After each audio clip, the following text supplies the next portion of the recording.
મળતી માહિતી મુજબ નવરંગપુરા પોલીસ સ્ટેશનના પોલીસ કોન્સ્ટેબલ જીતેન્દ્રસિંહ દ્વારા મળેલી માહિતી સાહેબ સાથે શેર કરતા પોતાની ટીમ સાથે ઉપરોક્ત સ્થળે તપાસ કરવામાં આવી ત્યારે આ જગ્યા ઉપર કુલ 24 વ્યક્તિઓ કામ કરી રહી હતી।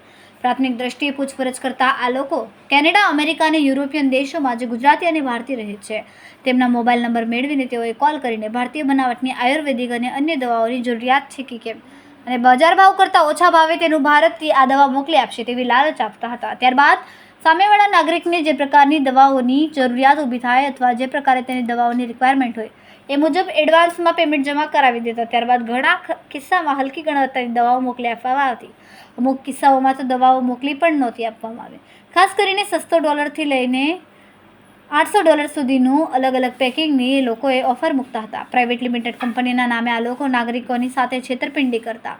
મુખ્ય આરોપી અભિષેક રામનારાયણ પાઠક છે તથા પોતાની સાથે અન્ય 23 જણાને રાખીને સમગ્ર રેકેટ ચલાવતો કુલ 24 આરોપીની ધરપકડ કરવામાં આવી, જેમાંથી 15 આરોપીને મોકલી આપવામાં આવ્યા અને જે 5 મહિલાઓ છે એ મહિલાઓને જામીન ઉપર મુક્ત કરવામાં આવ્યા।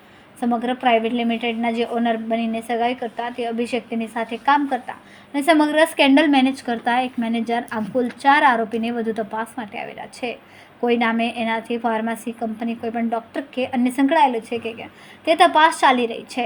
બેકગ્રાઉન્ડ, પોતાના એકાઉન્ટ વગેરે પણ તપાસ કરવામાં આવનાર છે। વધુ માહિતી 2 દિવસના અંતે કેટલાક સમયથી આ લોકો ચલાવે છે તથા અન્ય કેટલાક વ્યક્તિઓ આની સાથે સંકળાયેલા છે એ સમગ્ર બાબત આગળ તપાસ હાથ ધરવામાં આવશે।